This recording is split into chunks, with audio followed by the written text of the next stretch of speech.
15-year-old Eddie is trying to keep his mind together.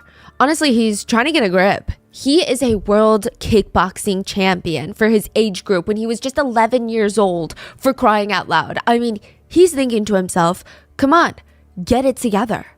So to keep himself busy, honestly, to keep his mind from falling apart, Eddie goes on a jog. It was more like a sprint at the local park called Linear Park. And he is just plagued by all of these negative thoughts all week. And he just wants to distract himself because every second of every single day for the past 7 days, his eyes are glued to his phone nonstop. He's just waiting. Essentially, it's almost Valentine's Day, he's 15, and the girl that he likes still has not texted him, and it's driving him mad. What does it mean? Eddie comes home from his jog, he changes out of his soiled clothes, and he starts Googling on his computer how to combat anxiety. All the while, he's checking his phone nonstop. He's tapping on the screen just to see if he missed a notification. He's checking the button on the side to make sure it's not on silent mode. Ding! Eddie rushes to click open his messages. It's not her. It's an old classmate of his named Scarlett. She texts, "My brother just told me not to go anywhere near Linear Park because a woman got stabbed there." Eddie's fingers hover over the keyboard. Jesus, really? Yeah, they say it's murder. Holy crap. Eddie puts his phone down and he lets the news sink in. Somebody was murdered at the very park that he had just been to. When the realization of that hit, Eddie would do 2 things. 1, he would hide the 5-inch knife in his room that was covered in blood. And 2, he would never speak again.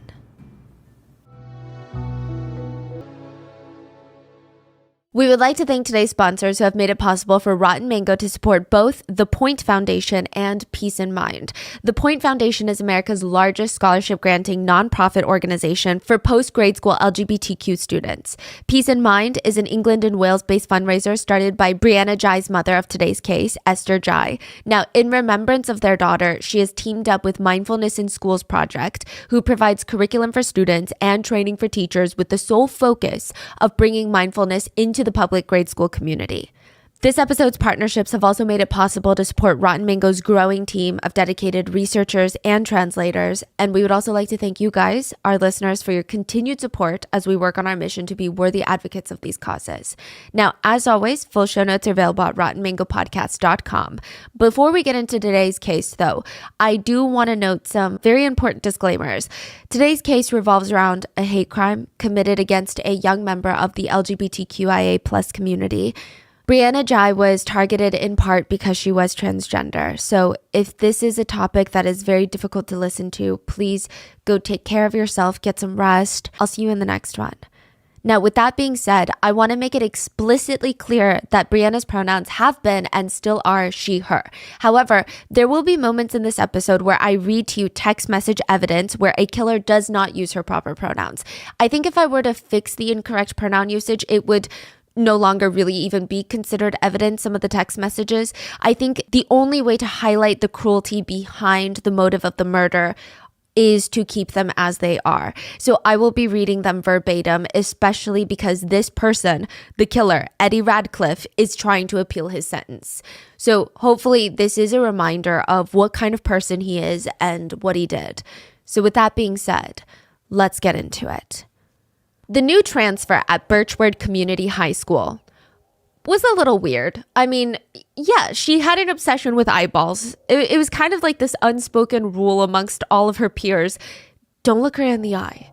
Like if you're passing her in the hallway, if you glance up from your desk in class and she's looking at you, don't look her directly in the eye. There was just something not right about her eyes. Don't get me wrong. They're beautiful. They're totally fine. Everything's okay. But she just had this weird thing with staring. You know how you can tell when somebody is watching you? Well, students would look up and from across the cafeteria, there would just be a set of deep blue eyes staring directly at them. It felt like she was peering into their souls. It was creepy. And she was known for having this little journal that she would carry with her everywhere. If you opened it up to a random page, you would likely see doodles of Richard Ramirez, the Night Stalker, the serial killer. She thought it was particularly fascinating that Richard Ramirez had gouged out one of his victims' eyeballs and placed them in his jewelry box. The eyeballs were like his souvenir. They were like his trophy. The new girl would go around telling people that she could talk about Richard Ramirez for hours, and the eyeballs that he took, she could talk about it for days. She was weird, but she only stayed for 10 weeks. Within 10 weeks, the new transfer's locker would be cleaned out, her desk would be emptied, and the administrators put the school on lockdown. Nobody was allowed to talk about the new girl anymore. But in the hallways, while the teachers weren't listening, the students would huddle together and whisper, "Did you hear what happened to her? I heard she's friends with Eddie Radcliffe." 15-year-old Eddie Radcliffe is standing in court. He hasn't said a single word to the judge since the trial started. He won't talk. Instead, he stands up and he holds up a sign above his head. It reads, "Not guilty." Eddie Radcliffe was pleading not guilty to the murder of 16-year-old Brianna Jai, a transgender high school student that he had at a local park stabbed her and left her for dead. There was a text message read out in court that Eddie sent to a friend just before the murder. The text read, "I wanted to see if it would scream like a boy or girl." And another text would read, "I wanted to know what size body part it had." And he's a holding sign saying not guilty. Exactly.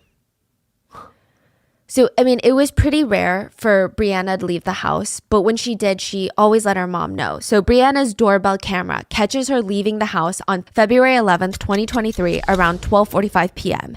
And just from looking at Brianna, I mean, she seems to kind of give the gray, gloomy weather some color.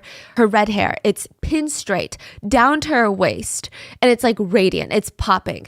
And she's wearing this fluffy white coat that matches her white knee-high socks. She's got this pink and white checkered bag, and even her phone case is pink. Now, as she walks and opens the gate to the sidewalk, she sends a message to her mom. "Dogs are locked up, gonna go meet a friend." Brianna likely felt like she's on some sort of mission. I mean, she's following the instructions clearly, but it just felt tedious and it didn't make any sense. She had to walk 25 minutes to the bus station, even though there's a bus station 3 minutes away from her house. She was told walk 25 minutes to a different one. Then she had to wait another 30 minutes at that bus station before number 28 bus pulls up. The bus is fairly empty. Only about 8 people are on board. She pays for her ticket and then she sits down through this 15-minute bus ride on a route that's going to drive past her house. So she went further and then you drove back. Yeah. So she went 25 minutes into direction A, but she's trying to get to direction B. Yeah. Yeah, it didn't make any sense. I mean, what was this all for? You can tell by the CCTV footage that Brianna's a little bit nervous. She's texting on her pink cell phone and she's giving a rundown of the whole day to her best friend, Amelia. Brianna is very anxious. She's never rode the bus alone, let alone from a bus station 25 minutes from her house. So she's quickly sitting down in the seat closest to the bus driver, closest to the front doors, like the safest seat. And she puts her little bag on her lap and she texts Amelia, her comfort person. And she's joking to Amelia that the bus is driving so wonky, like side to side, it's going to tip over before she even makes it to her destination. She's feeling really anxious about this. At 1:41 p.m., as the bus drives past her house, Brianna texts her mom, "I'm on the bus by myself. I'm scared." And her mom texts, "Oh, well, that's good." And then hugs. So even from that one text, Brianna could tell that her mom was very proud of her. She's taking these big steps to confront that anxiety head on that day. She could practically hear her mom being like, "This is a big breakthrough. This is really good." And honestly, it kind of was. I mean, she bought a bus ticket by herself. She boarded the bus by herself. And now she's going to go meet a friend all on her own. I mean, honestly, this is a pretty big deal. But it would be the last exchange ever between Brianna and her mother. Brianna would have little more than 2 hours left to live. She would be found dead with injuries to her back, her chest, her head, and with a total of 28 stab wounds. Her pink blood-stained phone would be found in a drain, reportedly lighting up with messages from her friends. They would read, "Girl, where are you?" And another one would read, Girl, is everything okay? Some teenage girl got killed near Linear Park. It's on the news everywhere. Most of Brianna's friends remember vividly, maybe too vividly, where they were and what they were doing on February 11th. It was the day that Brianna was taken from them, so it's very hard to forget. 15-year-old Scarlett, she grabbed her phone and she started tapping away. She's texting a ton of her friends that live nearby. My brother just told me not to go to Linear Park because a woman got stabbed. The text message seemed calm, but honestly, Scarlett was freaking out. She's texting everybody she knows, trying to check up on them. I mean, the park is so close to her house. Everybody in this part of town went to that park. It is the place to go. Her parents had just been at that park with their dog. I mean, she had just been there not too long ago. It's like everybody she knew had been at that park. Scarlett turns off her Minecraft game and starts her Google searching. Linear Park murder. Colchith, Linear Park. Birchwood, woman stabbing. Woman stabbed in park. Scarlett pauses on a headline, reading it carefully, double-checking. Woman involved in Linear Park stabbing is alive and taken to hospital in air ambulance. She starts sending the articles to all her friends. They're alive. They're alive. Whoever it is alive. Another reply comes in. No, the police just confirmed the death of the woman found with serious injuries. Scarlett just stares at her phone. I mean, she's not really sure what to say. So she just hesitates and types back, okay, when do you think they'll find out a name? And then she goes right back to her Google search. In the middle of her investigations, she gets a reply from a friend. Jesus, really? And she quickly responds, they say it's murder. And he responds, holy crap. Scarlett goes back through her searching, but there's just something that's bothering her. All of her friends, except one, she's heard from. But maybe that's not that big of a deal, right? I mean, she did say that she was going to go meet a boy from Manchester. But just in case, Scarlett texted her friend Brianna, girl, is everything okay? Scarlett likely thought if Brianna doesn't respond, she could at least go check up on her. You know, they don't live that far away. Meanwhile, Brianna's best friend Amelia lived 3 hours away, and she just opened one eye. She was feeling so drowsy all day, and she's contemplating, should I go back to sleep and nap some more? But instead, she rolls over, she grabs her phone, and she's smiling, and she's going to text Brianna back. But, you know, because Brianna has been so anxious about riding the bus earlier that day, but she, you know, hopefully had a safe journey, and Amelia was excited to ask her about it because they're basically sisters. Even though they never physically met in person yet, they talked on the phone every single day, like hours a day. They would get ready on FaceTime. They would tell each other all of their secrets. They even planned to rent an apartment together after they graduated high school. So Scarlett was texting Eddie, right? Yes. And Scarlett also was texting Brianna, and Brianna didn't respond. Brianna's not responding. Scarlett's texting everybody because, you know, when you're in high school and you find out that someone got stabbed at a place that you all frequent, I mean, she's just spreading the news. Yeah. Everybody's texting everyone at this point. But Brianna is the only one not responding to her. And it's making her really anxious. Right. Same with Amelia. Amelia doesn't really know what's happened at the park because she lives 3 hours away. But this is her best friend. And she hasn't responded. Last she heard from Brianna, she was on a bus by herself. She was anxious, nervous, and then she got off at the bus stop, and we don't know really what's going on. They were going to meet later this year, so Amelia was like counting down the days for when she was finally going to meet Brianna in person. But right now she's counting down the seconds. Why isn't Brianna texting her back? It had been like 8 hours since they last texted. They never went this long without texting. Has she heard about the news? No. Okay. So Amelia sends another follow-up text. She's worried, but she's trying not to sound paranoid, and she's thinking it's probably nothing. Maybe she's also taking a nap. To lighten her anxiety, Amelia texts jokingly, girl, you better not be dead. Amelia, like the rest of the world, would not find out the truth until later. At 6:25 the following evening, Scarlett chooses her favorite photo of Brianna to upload to her Snapchat. In the photo, Brianna is wearing a brown striped sweater, her trademark round glasses, and she's holding like this half-eaten candy bar and she's smiling at the camera. Scarlett writes, rest in peace. Brianna was one of the best people I have ever met and such an amazing friend. It is so sickening what got done to her. It is absolutely sickening. There's a lot of information that you can gain about a person through their eye contact or their lack thereof. So it may vary across different cultures, but in the United States, it is the norm to make regular eye contact with the person that you're speaking with to show them that you're interested in what they're saying.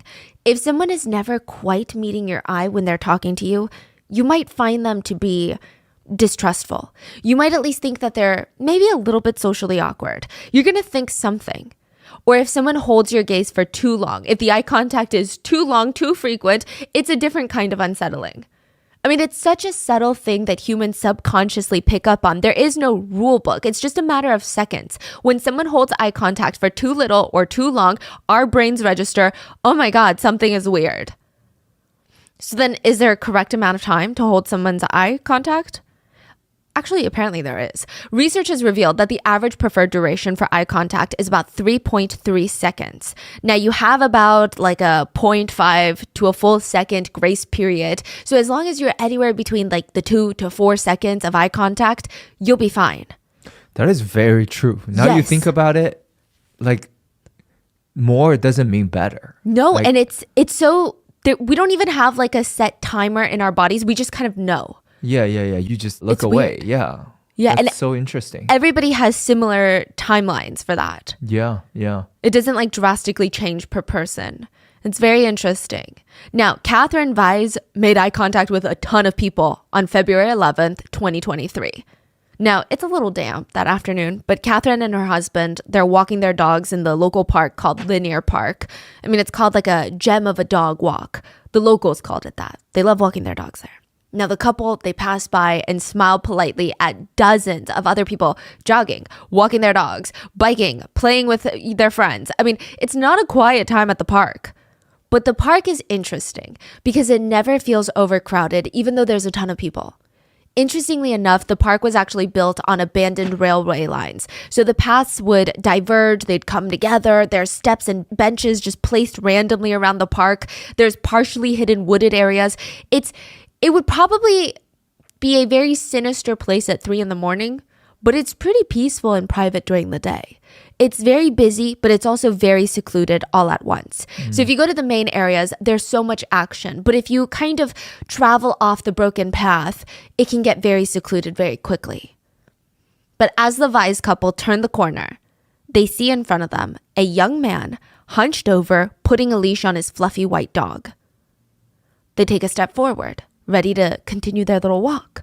But this one step is enough for them to notice that the way that the afternoon sunlight is reflecting off the leash, that it's not a leash. It's a knife. What? Another step forward and their eyes travel downward and they realize that is not a dog. It is a girl wearing a fluffy white coat. They just walked into... Yes. And she's covered in blood.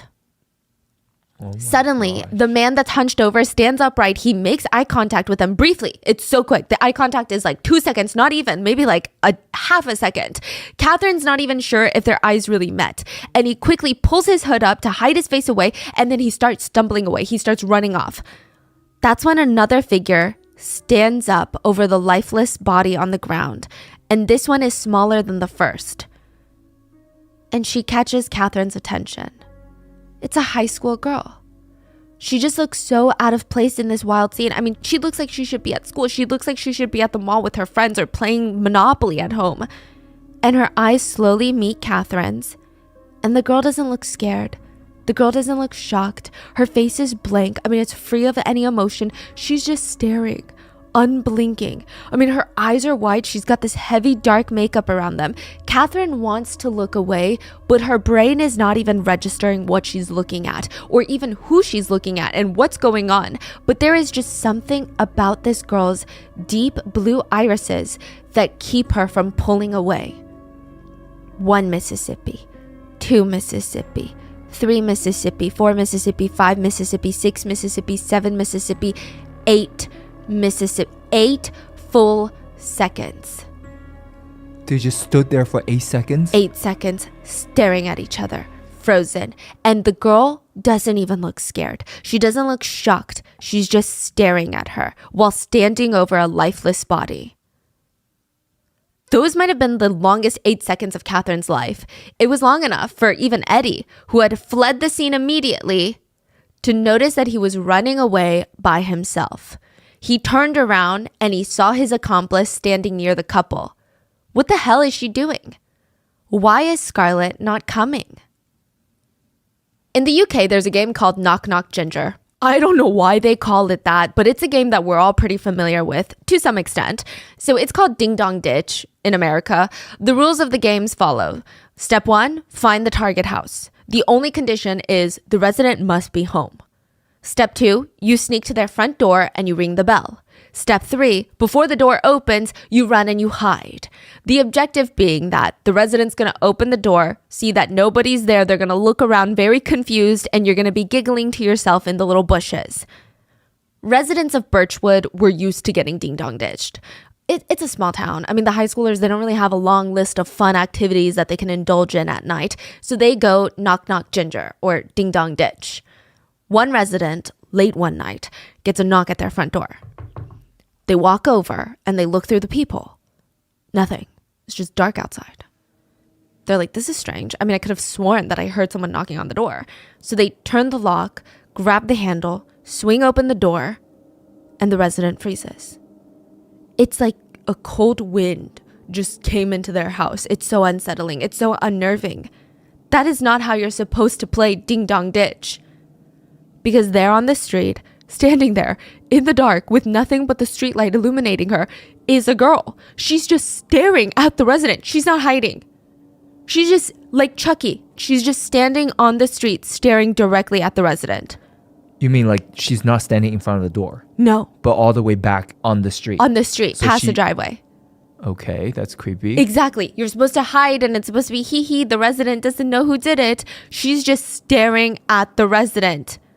That's not how you play Ding Dong Ditch.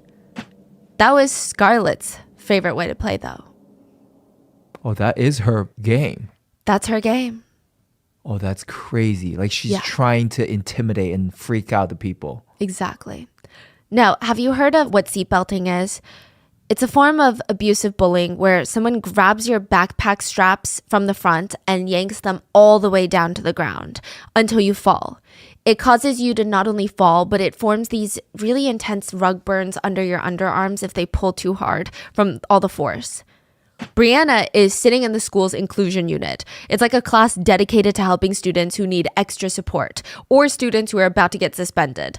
It's such an odd mix of students in there, I'm not going to lie. I mean, some students are placed in the inclusion unit for having behavioral issues, like displaying aggression and having tendencies of violence. Like they're about to get suspended from school. That's why they're in that unit. And then other students are there because they're very socially anxious and they're nervous to be in a full classroom. Like, I'm sure it's different by school and case-by-case basis, but ultimately, you could end up with the biggest bullies in the school who are incredibly aggressive, and then you could end up with all the socially anxious, more timid students in the school who need a safe space, all in the inclusion unit. It's just kind of odd. It's kind of... Yeah. Now, Brianna is there because the school administrators thought that she was too socially anxious. She wasn't as active or outgoing and loud as they wanted her to be. And it's believed that Brianna was seatbelted and beaten by a gang of school children. It's alleged that the kids would throw bottles at her, call her names. And if that's true, I mean, yeah, I would be socially anxious too. I mean, I think anybody would be. But one day, a new girl, a new transfer from a different school, walks into the inclusion study and sits down right next to Brianna.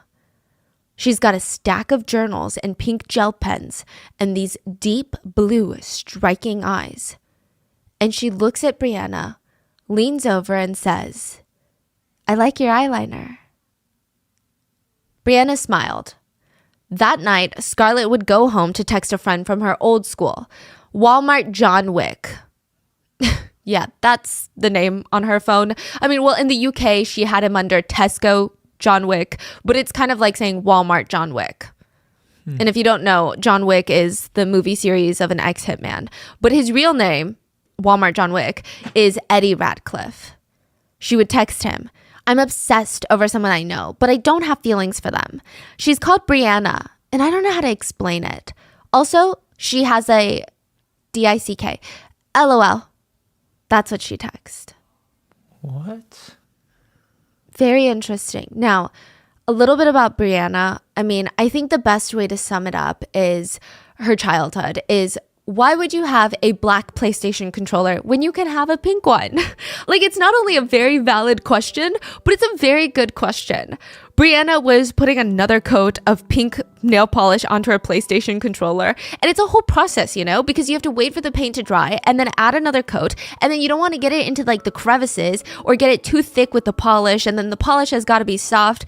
But it's worth it because everything in Brianna's room had to be pink. Like, it's a non-negotiable. Her fluffy eye masks, her bags, her clothes, her bed sheets, everything is pink. She would even ask her mom, Esther, like, when I turn 18, can you buy me a pink car? Brianna was getting bullied at school, but when she came home, she tried her best to be uplifting. She would post these TikToks of herself getting ready for school. She would make her uniform cuter by pairing it with like these cute blazers or the knee-high socks or headbands. And she would always put these pink little bows in her red waist-length mermaid-looking hair. And she would lip sync to these very popular songs on TikTok. Brianna actually managed to build a tight-knit community on TikTok. She made a lot of friends on there. She found a lot of safety and familiarity in the online transgender communities, but she also contributed heavily to it. She would talk to online friends that she's never met before and help them with everything that they're going through. I mean, she knows how hard it is to be transgender, and to even the potential of making it 1% easier for someone else to go through the same thing that she went through. She was going to spend all day helping them. She would help them find doctors in their area. She would try talking to them about embracing their style. She would give insight on hormone treatments. That was her mission, just to make people happy. One of the toughest experiences to go through is, they say, it's to be someone's strength when you're at your weakest. And it seems like that's what Brianna did every day. A friend of Brianna said, I mean, it's very obvious that she was struggling with mental health and being bullied online and in real life. You know, there's no denying that. But she kept going, and it didn't ever stop her from doing anything. After school, Brianna would go on her phone and see all the people that needed her support, and she would be that support. She would FaceTime her friends and she would practice gymnastics on FaceTime. Like, she would do those backflips in her pink room, and every time she would fall flat on her butt, she and her friends would just start bust out laughing. Or if she noticed that one of her friends wasn't having a good day, she would try to FaceTime them and do all these silly little things to just try and make them laugh. Instead of drinking apple juice, because she would have like apple juice in a cup, she would pour them into little shot glasses and pretend to take shots of them. I mean, just so she could get a smile out of a friend who really just didn't feel like smiling that day. That was her goal. That's her ultimate plan. And the minute that she would get a smile out of you, she'd make you sit down and you would be her guinea pig for a new makeup look that she's trying. But I imagine that it would be very hard to say no to someone like Brianna. She is the friend, they say, that would spontaneously decide to go to the market in her Barbie pink pajamas to buy hair dye and then start dyeing her hair a completely new color at 3 a.m. on a school night. Like, that's the amount of fun and life that she had. Brianna also never took the easy way out. From never having met her, from what I can just gather online, reading about what everybody said about her, it feels like she was someone that faced everything head on. She lived and loved very intensely. And I know that sounds cheesy, but just like, hear me out. She was incredibly vulnerable, but also very fearless at the same time. So for example, she was hospitalized for an eating disorder and she struggled immensely with her relationship with food. But at the same time, her favorite food was Domino's pizza. And so she would always try to face these difficulties and these fears, and she would scream down the stairs, "Mom, can we have Domino's tonight?" And it's like she just wanted to do everything that she could to try and live the way she wanted, no matter what. I mean, she just had this way of pulling people in towards her, and she wasn't really outgoing. She's not really this crazy loud person. She was just actually very anxious and shy, but she had this energy about her that was so contagious that people were naturally drawn to her. One friend of hers said, "She made me feel unstoppable as a trans girl. And she made me feel really pretty because, I don't know, she would never let me put myself down." And it just takes someone really, really special, I think, to be able to do that. And maybe That's what attracted Scarlett to Brianna. Scarlett was absolutely fascinated by Brianna. They would go to McDonald's after school just to hang out and talk, and they both had a lot in common. You know, they both bonded over their anxiety, eating disorders, but also makeup and clothing choices. Scarlett would just stare at Brianna's eyes every time she talked. And there was just something about Brianna that made Scarlett feel a lot of emotions at once. Jealous, excited, obsessed, angry. I mean, she couldn't really quite put her finger on it, but she was obsessed. There were rumors circulating at the high school about the new transfer, Scarlett. People said, yeah, not only is she obsessed with eyeballs, you know she's a Satanist, right? She apparently does these blood rituals, and she's asking some of the others to join her this weekend as she sacrifices a goat. I don't even know what that means. Other students alleged that they saw her post a video on social media. Yeah, it was of herself stabbing a couch with a bloodied knife. I don't know if it's real blood. Others would just say, I don't really like her energy. I mean, she always talks about killing goats, and she likes making a lot of dead baby jokes that just aren't really funny. The nicer students would say, I mean, she's definitely not a normal person, right? But probably the strangest rumor was that Scarlett had to transfer from her old school because she poisoned a classmate. Some of the other students thought I was pushing it a bit too far. They're like, well, that doesn't make sense. We can't just spread rumors like that. What do you mean she poisoned a classmate? If she poisoned a classmate from her old school, wouldn't they expel her? Wouldn't she be in big trouble? How could she just transfer to our school? We don't know if Brianna heard these rumors, but if she did, Brianna was also the type to ignore them. I mean, people spread rumors for all sorts of nasty reasons. Brianna herself had been on the receiving end of these fake, false rumors, and it wouldn't be right for her to treat someone else differently because of these rumors. It just, to her, seemed like a different form of bullying, like there was no truth to it. Esther Jai, Brianna's mom, had just gotten home from work. She puts her work bag down and she hears her youngest daughter screaming for help. So she throws the rest of her stuff down, races up the stairs, taking 2 steps at a time, and she flings open the door to Brianna's room. And Brianna is laying in a fetal position, clutching her stomach, shaking in pain, sobbing. She's crying and she screams, "Mom, I think I'm gonna die." Brianna had struggled with self-harm before, and Esther was likely concerned that Brianna had hurt herself somehow. But Brianna continued to scream and cry, "Help, don't leave me, it hurts."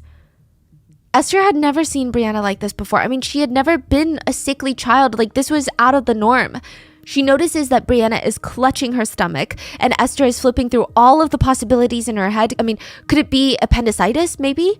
Apparently, the pain of appendicitis is so intense that it causes people to not even be able to sit up straight because they're in so much pain. Esther pulls out her phone and is about to call an ambulance, but before she can, Brianna grabs her wrist and gets up and throws up all over the floor. Shortly after, Brianna starts feeling much, much better. And Esther is wiping up the vomit, and she notices that there are small specks of red in it. She assumed they were grape skins. Maybe Brianna had gotten ill from eating too many grapes? Or maybe it was like a stomach bug? Because these are the only logical explanations of what happened, right? Too many grapes? Because she's in high school. It's not like someone would poison her. Scarlett texts Eddie a picture of a handful of small red tablets. By the way, do you die from eating these? Because I have a plan if you do. Scarlett had given Brianna a ton of tiny red pills, telling her to take it, telling her it's going to get her high, but she has to take quite a bit of it. Eddie glances at the picture and texts back, "It's dangerous, yes, but I'm not sure how many would be lethal." You know that girl I mentioned, Brianna? I'm still trying to kill her, and the easiest way is a pill overdose, don't you think? Plus, people already know that she's depressed and shit, so nobody would get sus. But for some reason, she's got a high tolerance. Like, I gave her some of these today, and I thought that should have been enough to kill her. Scarlett carried on about her day, feeling a bit frustrated. She was less upbeat than usual. She spent all day checking in on Brianna, periodically asking her about the pills. Did you take them? Did you take them? Ding. Eddie opens his text and he could basically feel Scarlett's excitement through the screen. Brianna's ill. Those tablets I gave her might be slowly killing her. Scarlett's 15, 16 as well? 15. Wow. It was ibuprofen. Yeah. What? She said it was working. Eddie responds, "Try doubling the dose. That should at least put him in a coma, misgendering. Scarlett had given Brianna a handful of the ibuprofen, telling her to take it because it's going to get her high. But in reality, she was trying to kill her. This would be the first of 3 attempts on Brianna's life. So Scarlett and Eddie, they're tossing and turning in bed because it just doesn't make sense. I mean, it should have worked. That should have been enough ibuprofen. So they grab their, I remember earlier you're saying there's a new girl in the school, right? It's Scarlett. Right. And a week later, she was gone. 10 weeks. Oh, 10 weeks 10 weeks. later. She's only there for 10 weeks. So 2.5 months. Yeah. And this is all unfolding within 2.5 months. Yeah. Like multiple attempts. I mean, most of it starts unfolding like the minute that she meets Brianna. Not necessarily that she's trying to kill Brianna the minute she meets her, but this like weird obsession with her. I wouldn't say it's an obsession in the traditional sense. It's not like she was like, I can't, like I need to stalk her. I need to know her movements everywhere she goes. But it is a very strange relationship she's developing. Yeah, so the first text you mentioned, it was really odd. She's saying, I'm obsessed with her. Yeah. Okay, like when you hear that, you assume like, oh my God, I think I'm in love. Yeah, right? But then later she gets really upset because she thinks that Brianna is prettier than her. So I was having a hard time trying to, I think later at the end of this episode, you're going to start to realize the only answer to all of this could be pure evil and transphobia. Because other than that, it's very hard to unpack everybody's motive in this. Mm-hmm. Yeah. So just like hold on to your seats because it gets weirder. It gets more confusing. So they grab their phones from the nightstand and they text each other at night. Eddie, I want something to pour into her drink that's easy to get. Something that's odorless and is going to kill her quickly. For the next hour and a half, Eddie lays in bed researching toxic substances. He sends this. You can buy it at Tesco, the grocery store. It's very dangerous stuff. Scarlett clicks open the photo. Sodium hydroxide? Lye? The stuff that you use to make soap? It would have to be consumed fast enough, though, since it's an acid. You would have to force her to drink it. Unfortunately, I can't find how fast it kills, but I think it kills pretty fast. If you were to drink lye, it would turn your entire insides into literal soap.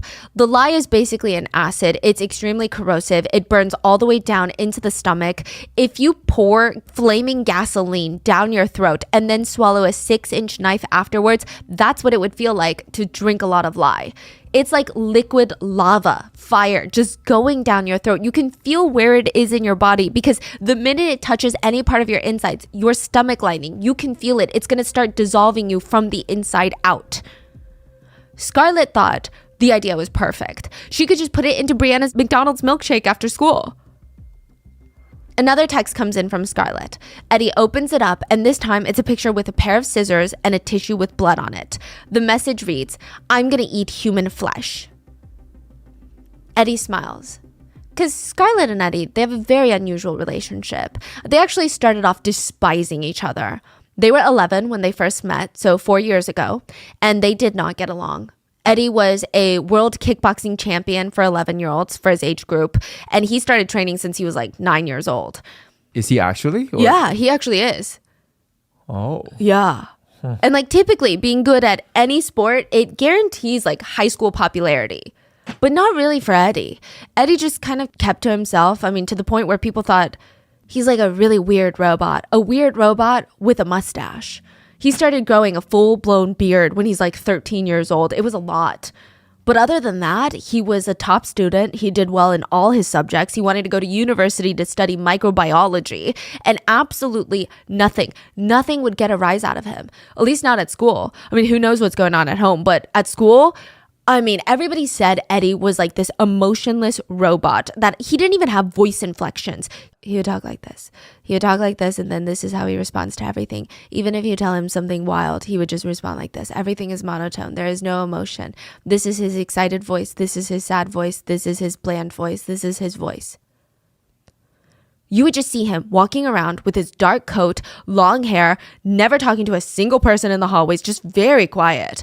If you were in class and the teacher has their back turned and someone throws a piece of paper at the teacher's head and they start screaming, who did this? You guys tell me right now who did this. I'll wait.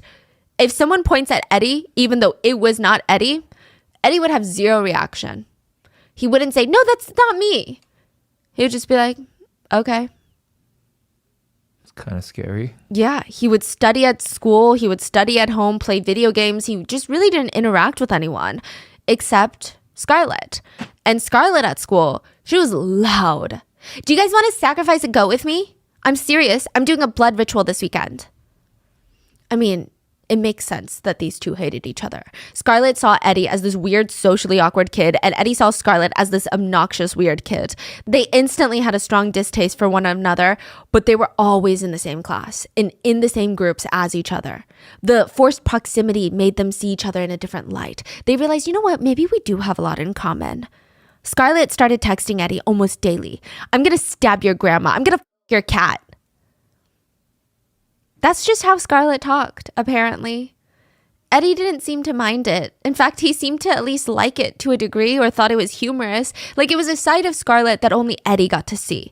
Interestingly enough, Scarlett had a boyfriend. That's not Eddie. And Eddie has a different girl that he's interested in. Both of which have no idea about these text messages or their dark interests. They do not talk like this with their romantic interests. Scarlett's boyfriend seemed completely in the dark about all the disturbing things that she was into. It said that the two of them actually seemed like every other normal high school couple. They would go to the park and go on walks and take cute Polaroid pictures with each other. And from the outside, they seemed somewhat normal and stable. Except for the fact that Scarlett carved her boyfriend's name into her arm with a knife. So, yeah, I mean, like I said, I don't know really how to dissect these people, but Scarlett is kind of crazy.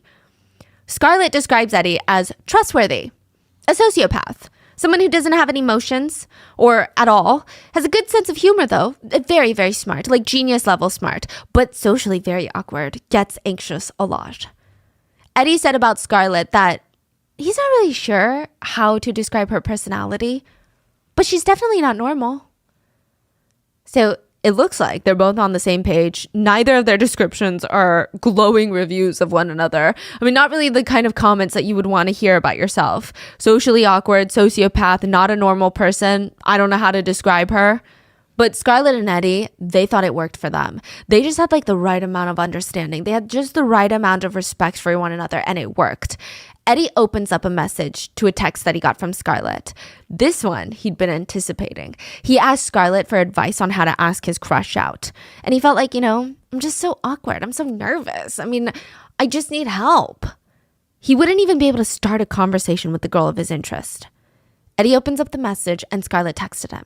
Eddie, there's nothing to worry about. She's not going to think you're weird. Show her that you care for her and give her support. She's going to know and she's going to rely on you and open up to you.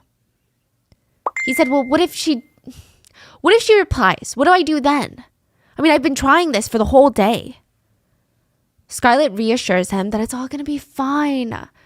But he knows it's not fine. There's another boy that literally likes the same girl as him, Mark. And if Mark gets to her first, then what is he going to do then? Eddie starts sharing his anxieties with Scarlett, and she reassures him, we could just kill Mark. We could just kill him.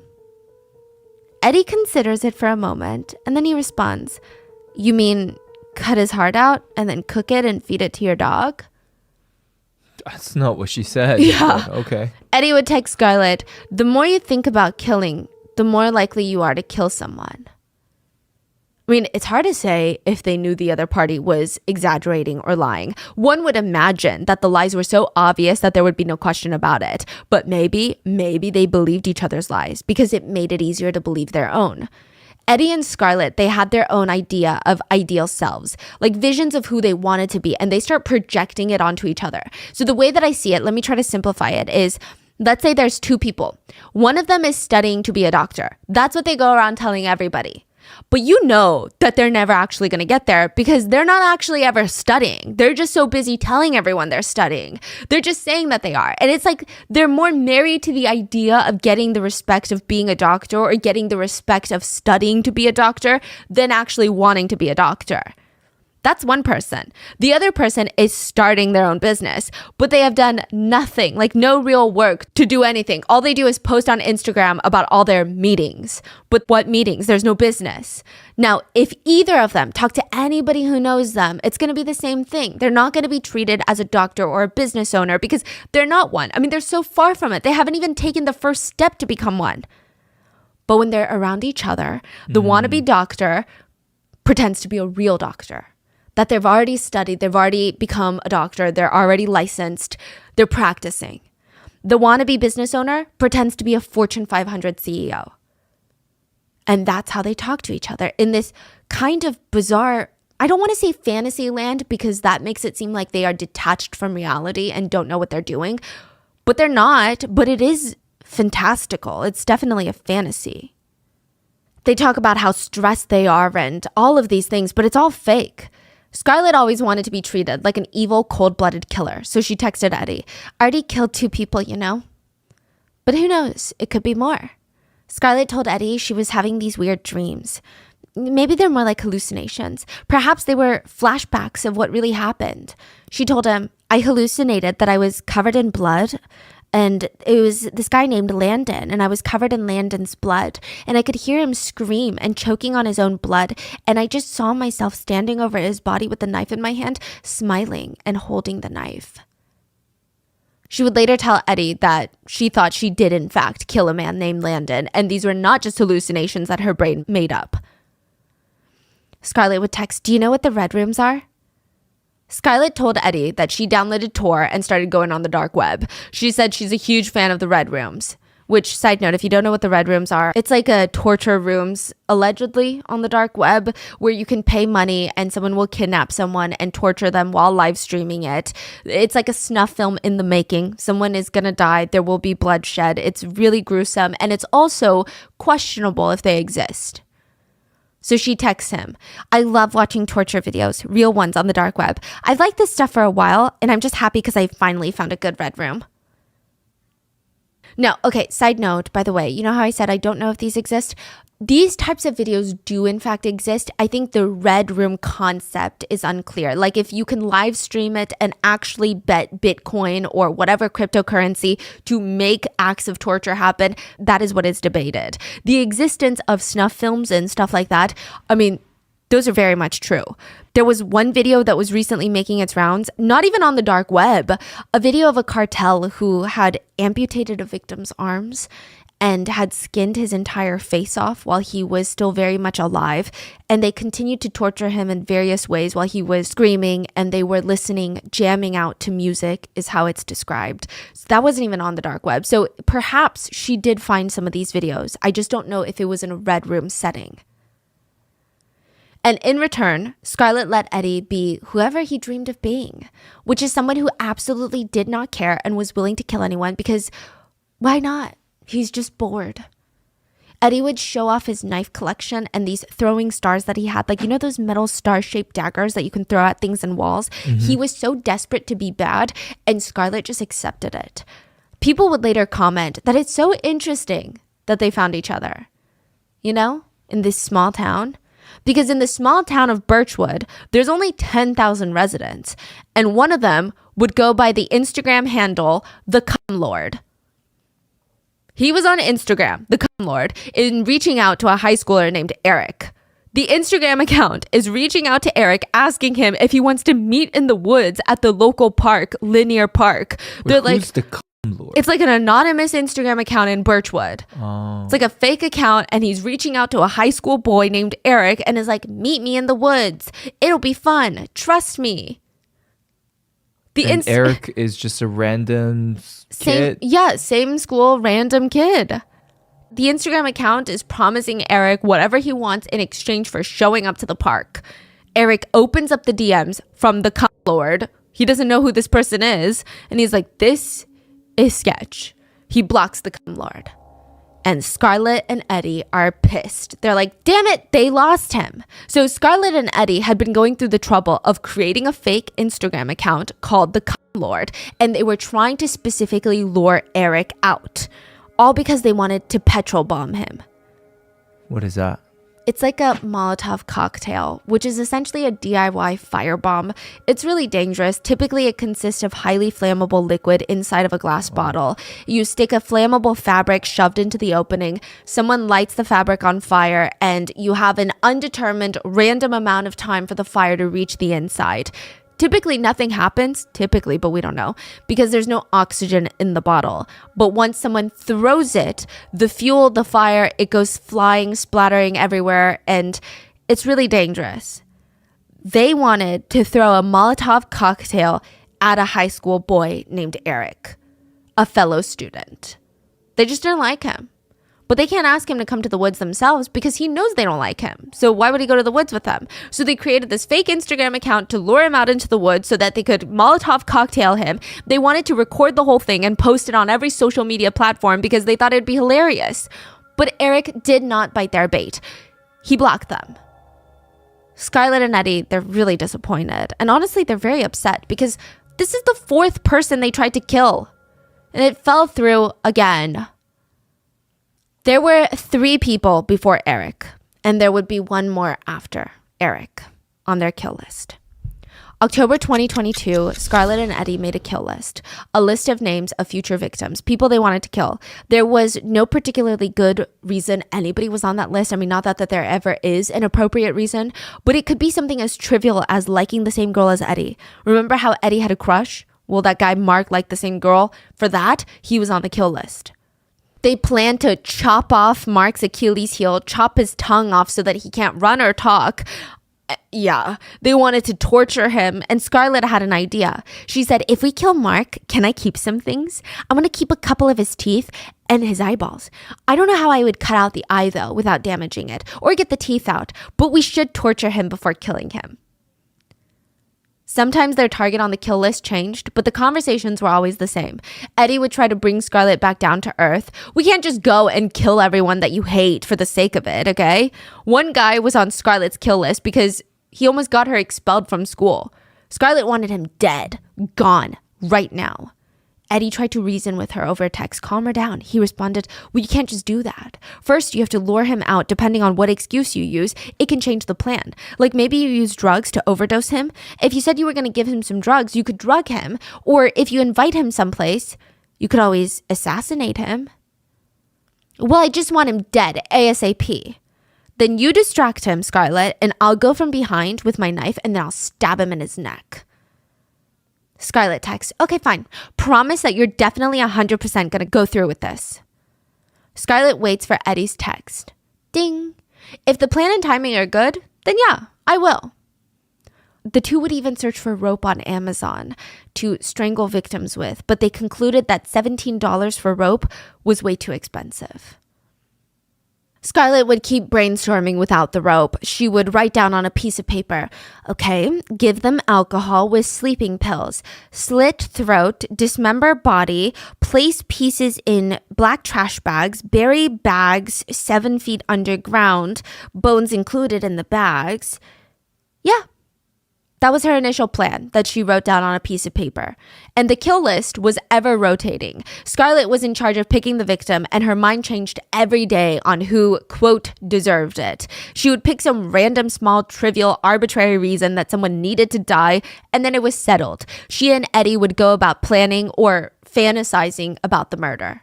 How long was it from, like, when did they start? October to February, so like a month. February 11th. So like 3 to 4 months. Yeah. Wow.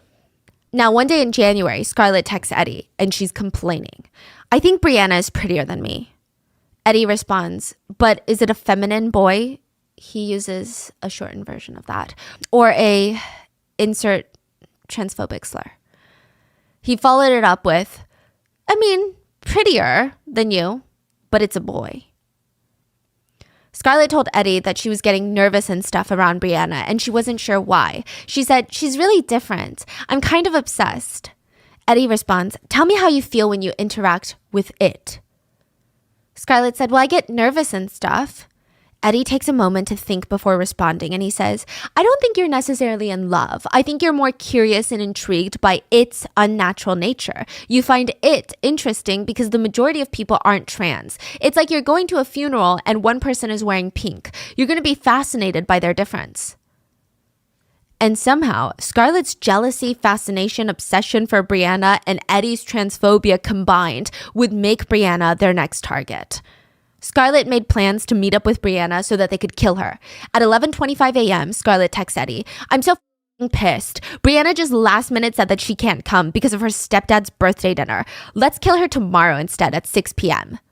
I don't want to wait. I just want her to die so badly. I want it done ASAP. I want to see pure horror on her face and I want to hear her scream. Eddie texts back, well, I can't. Not tomorrow because it's a school night. Scarlett was annoyed with him, but she texted him a firm date, February 11th, 2023. Mark it on the calendar. It's going to be February 11th. We're going to kill Brianna. Have you ever seen the movie Sweeney Todd? It's like a musical, okay? But the plot of it is a bit violent. It's a violent musical. It's about a man named Sweeney Todd, who is played by Johnny Depp. He shows up at a pie shop in London. The pie shop is called Mrs. Lovett's Pie Shop. But most locals in London, they call it the worst pies in London. They're disgusting. They've got flies flying all around them. But when Sweeney Todd walks in, the pie shop owner instantly recognizes him. You're the barber, aren't you? Benjamin Barker? You have to be. Benjamin Barker was the local barber who was exiled from London. So one of the most powerful judges in London decided that he wanted Benjamin Barker's beautiful wife. So he came up with this random excuse to have Benjamin Barker banished from London. And once he was gone, his wife was all alone taking care of their 1-year-old daughter. The judge invites her to a party, essays her. She ends up self-exiting because of all the trauma she endures. And the judge formally adopts the barber's daughter. What kind of movie is this? It's a musical. What? Yeah.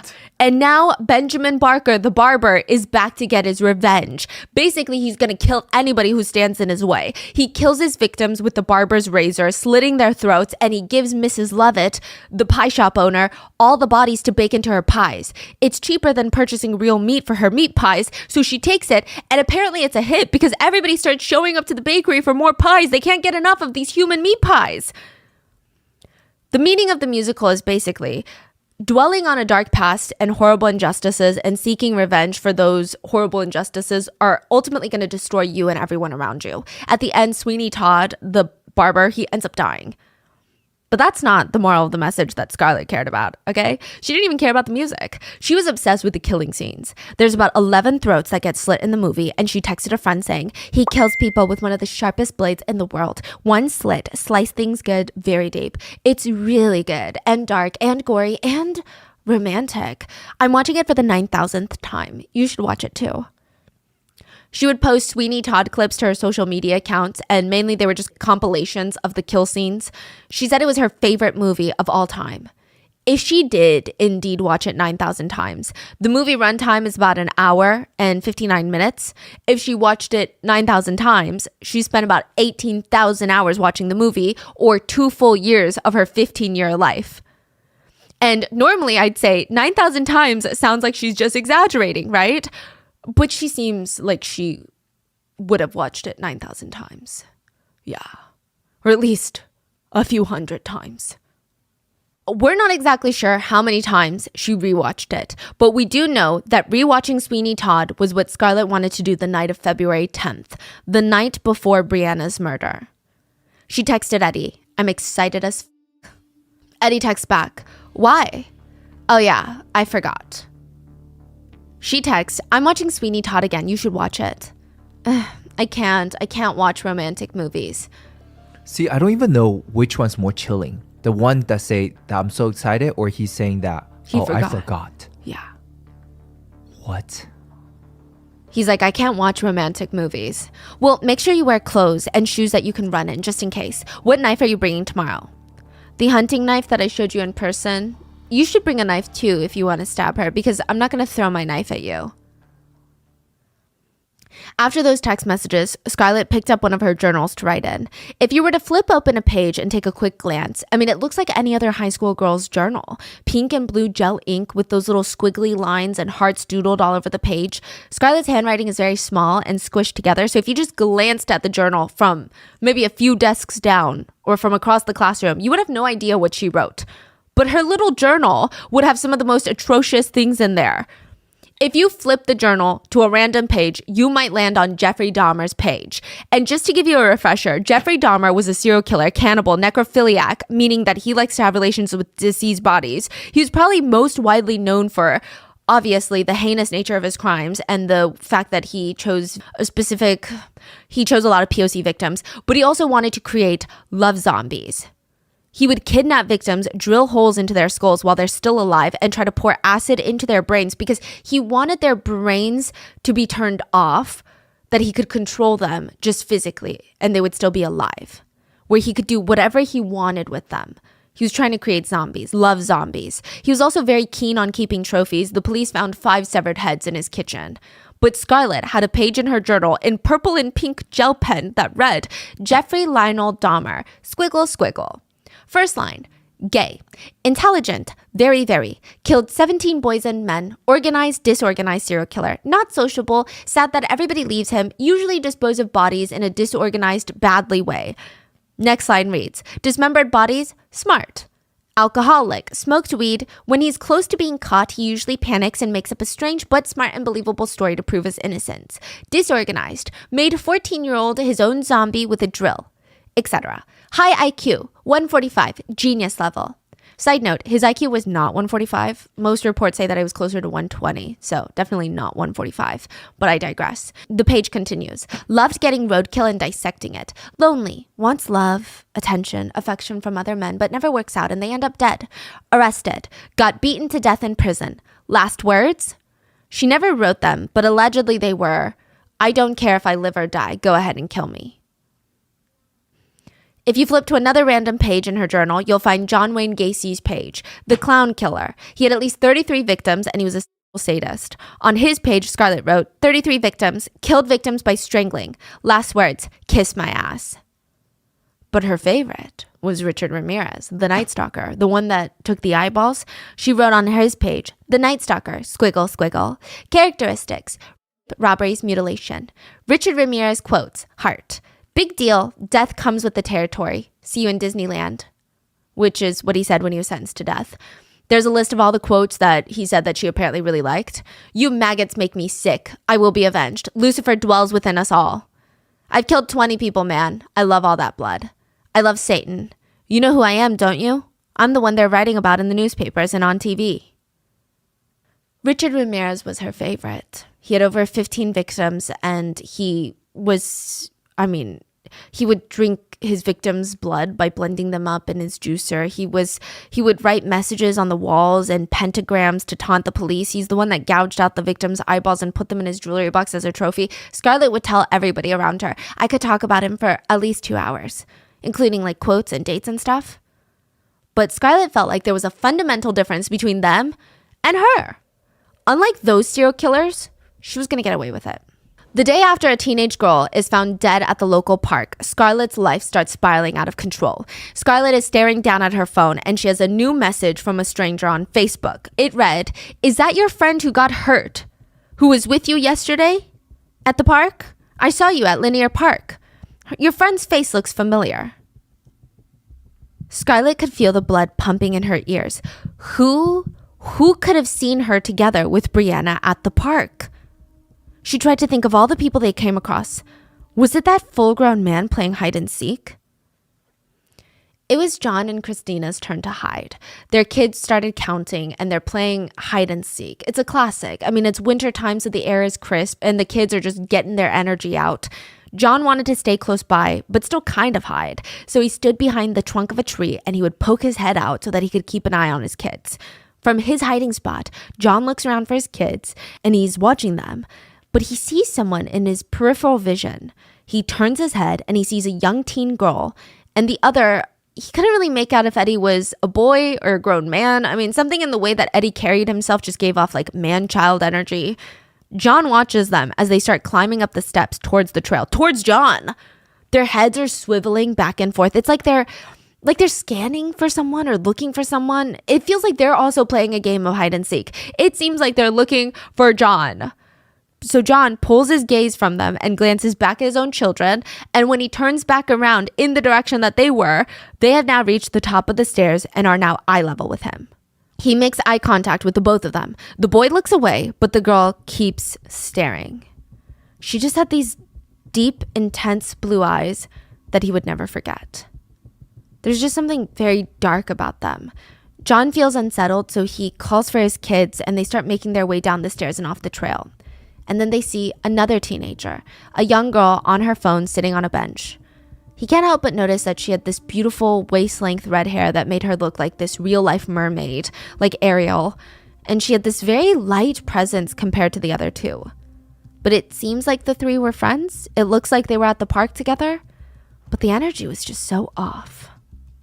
Earlier that day, before John found them while playing hide and seek, before he stared into Scarlett's eyes, Eddie and Scarlett had 2 bottles in their hands. Eddie had a Coca-Cola bottle, Scarlett had a Dr. Pepper. And they're checking out at the Sainsbury supermarket. They were going to go over the plan one last time. Get her to the park, isolate her. That's the plan, right? And when Scarlett says the code word, Eddie's going to take out his knife and slit Brianna's throat. Does that sound good? Sure. And don't forget, Eddie, the code word is gay. Now, Brianna is starting to get a weird feeling about all of this. Probably not a dangerous feeling because this is her friend, but it was odd. It's frustrating. It's weird. I mean, Brianna agreed to meet up with Scarlett at the park to do for the first time. She was more peer pressured into it, so she was really nervous about it. I mean, for one, they're going to do the first time. And 2, Scarlett said she was bringing a guy friend that Brianna had never met. Brianna was socially anxious, so she didn't know how she felt about it. And maybe it was the fact that they were planning on doing drugs. Scarlett was having Brianna jump through a million hoops that day. There's a bus stop less than 3 minutes away from Brianna's house that would have a bus taking the same route. But no, Scarlett told her absolutely not. You cannot go to that one. You have to walk over a mile, walk 25 minutes to the Birchwood train station and get on a bus from there. Why do you think she made her do that? Okay, so some netizens suspect it was a power thing. Other netizens think that she's so dumb that she thought this was like a way that killers go about misleading the police. Okay, I can see that. Yeah. Because she's like analyzing all the killers and she thinks she's doing something. Okay. But she's not because there's CCTV footage everywhere. Yeah. So it really doesn't matter what bus stop that she gets on. It's not like there was a CCTV dead zone at that bus station. Yeah. Now, Scarlett tells her, good. There will probably be not as many people and get on bus number 28 and ask for a child single ticket to Colchith Library. Brianna wasn't even used to catching a bus on her own. She was way too anxious for that. This is all so strange, but maybe there's a logical reason behind it. Because Scarlett has been nothing but pretty kind to Brianna. So she went according to the plan. She walked 25 minutes to the Birchwood train station, waited another 30 minutes for the bus to arrive, bus 28. That's the one that she gets on. Then when the bus came, Brianna gave the driver her ticket and boarded. The bus ride itself was only 15 minutes long, and Brianna would watch it pass her house on the way. Then at 1:53 p.m., Brianna meets Scarlett and Eddie at the bus stop. It's Brianna's first time meeting Eddie, and maybe she got a strange energy from him. Or maybe she thought that Eddie was shy too, because Eddie distances himself from the 2 girls. He keeps walking further away from them. If a stranger walked past, they could possibly, reasonably guess that Eddie was not part of the group. It was like 50-50. He's walking so far behind them. I mean, it's just weird. It's more like he's stalking them. He's like walking behind. Scarlett seemed too distracted to try and calm down Brianna's uneasiness. I mean, everything would have to go according to plan. Scarlett even texted Eddie the itinerary for that day, the schedule. It was handwritten on a piece of paper, and at the top it read, "The Murder Plan." Time, Saturday, February 11th, 2023. Squiggle. Victim, squiggle. Brianna Jai. Plan, squiggle. Meet Eddie at Wooden Post at 1 p.m. Check. Walk down to the library at the bus stop. Done. Wait till Brianna gets off the bus. Check and done. Then the 3 of us will walk to Linear Park. Currently in progress. Once they get to the park, it does seem like the three of them feel a bit more comfortable with each other. They would periodically joke around, talking and laughing with one another. But Eddie seemed to resort back to hanging back and doing his own thing. Like he might laugh for 2 seconds and then he would go back and do his own thing. And now they just had to focus on the next best step. Go to the pipe or the tunnel area, a secluded area in the park that they had scoped out before this murder. So far, that part's not going well. Brianna's starting to feel off about the whole thing and they could sense it. They were supposed to meet up with a drug dealer to purchase the but Scarlett and Eddie just seemed like they were thinking about something else. They were doing something else. I mean, the whole energy was off. Brianna Snapchatted Scarlett while they're together. Girl, I'm gonna wait where I am right here until we have the drugs. I'm way too anxious for this. This is not going according to plan. Scarlett starts going on her phone and is furiously typing, "Sorry, it's Nathan, the drug dealer," insinuating that she's having a very intense conversation with Nathan, the drug dealer, likely to ask, "Where are you, Nathan? Where are the drugs?" But she's not texting anyone. She's just texting herself. And Brianna is not buying it. I mean, it's so obvious that Scarlett is messaging herself. At 2:30 p.m., Brianna sends a message to her best friend, Amelia, who lives 3 hours away. What do you mean she's messaging herself? She's like, "Oh, this is what Nathan said." And she's just she's fake texting. Fake texting herself. Yeah. There is no drug dealer. Who is Nathan? There is no Nathan. This is all just to lure her out to the park. And she's catching on. So Brianna texts her best friend, Amelia, who lives 3 hours away, and says, "Scarlett is so weird. Girl, I think she's pretending to have a dealer." Not going according to plan. At 3:01 p.m., Scarlett texts Nathan, the supplier, just the word, "hurry." And then she looks at Eddie and she coughs. Eddie knew exactly what that cough meant because along with the murder plan note, the picture of the little handwritten note of the murder plan, Scarlett had texted Eddie, reconfirming everything just to make sure he didn't forget anything. She said, "Grab onto Brianna and slit her throat. When she starts to fall, stab her in the back and then pass me the knife. I want to stab her at least once, even if she's already dead, just because it's fun, LOL." Eddie responds, "Okay, then let's have 2 code words. One for me getting the knife ready and then the other one for me stabbing." Scarlett says, "Okay, for getting the knife ready, I will look at you and I'll cough. And then for stabbing, the code word will be gay."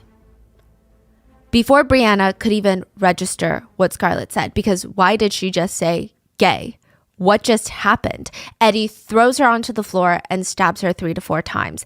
They're in like a semi-secluded area in the woods. He looks down, there's blood everywhere, he starts to panic. Scarlett snatches the knife from him and just goes into a stabbing frenzy. Brianna raises her arm to try and defend herself, but the knife slashes through the tendons in her hands and her wrist, and at any moment, Scarlett can stop. She can drop the knife. Instead, she plunges it down, fracturing Brianna's wrist bones. She brings the knife all the way back up and back down again, and the stab passes through Brianna's upper arm. She could stop now. Brianna has been nothing but kind and compassionate to her. This was her friend who refused to believe murders, who was on her side. Instead, Scarlett plunges the knife back down, leaving Brianna's wrist gaping open. And at this point, Brianna manages to escape from their grip. She gets up and she starts running up the stairs in front of them. She's trying to get to safety, flag someone down, but she makes it halfway up the flight of stairs when she's pulled onto the ground again. And at any point, they could have stopped. But they stabbed Brianna 28 times, 14 to her head and neck, 14 to her chest, back and side. She was stabbed with enough force to fracture her ribs, vertebrae, and sternum. One stab would reach a depth of at least 5 inches, and it penetrated into her heart. Her throat and lungs had been punctured. Her jugular vein and neck arteries were both severed.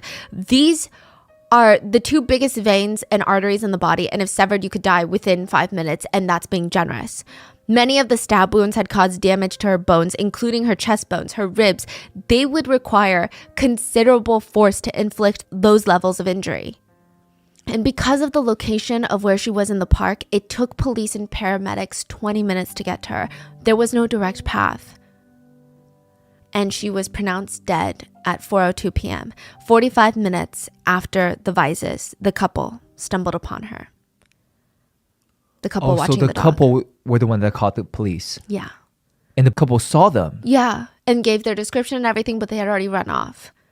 Now, in the US, there is a 40% chance that you can get away with murder. The UK has just reported an abysmally low rate of solved crimes. We don't have the exact reputable stats for murder clearance rates, but we can imagine perhaps it's similar to the US, which means all Scarlett and Eddie had to do was make sure that they don't end up in that 60%. After they take off running from the park, Scarlett and Eddie both took separate routes to get home. Eddie hops on a bus, but he would make a few crucial errors in the first 24 hours, or really even like the first hour. When Eddie boards the bus, he looks down and he notices blood on his hands. He had already tucked away his bloody knife, but the hands are stained red. He's seen on bus CCTV wiping his hands. It's kind of an odd movement. Then he starts pulling down his sleeves to hide his hands from the view. Eddie gets home at around 4 p.m. and he patiently waits for the right moment to text Scarlett.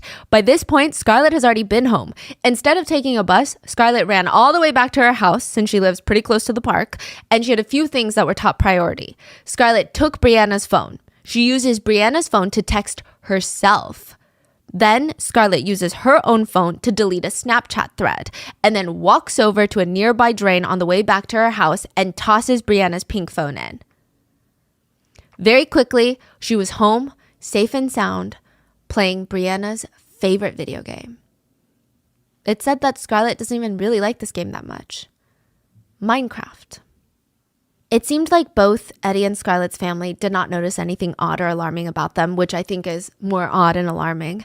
But if we analyze their phone and internet activity, there is a lot going on. Ding! Scarlett would get a text message on her phone from Eddie. So, Scarlett, how's your cat? Good, LOL. How's yours? It keeps trying to purr. Aw. An hour later, Scarlett texts Eddie again. My brother just told me not to go near Linear Park because a woman just got stabbed there. I'm so sorry. Do they both actually have a cat? Yeah, they do. Oh, okay. I think so. So they are talking about their cats. Yes, but I wonder if it's code word for something or Right. or if if that's their alibi to just be like, no, I was at home playing with my cat.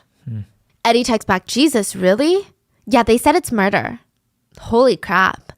The text messages read like two high schoolers just finding out some local news. They're screenshotting, linking news articles. First news article is woman still alive and taken to hospital via helicopter.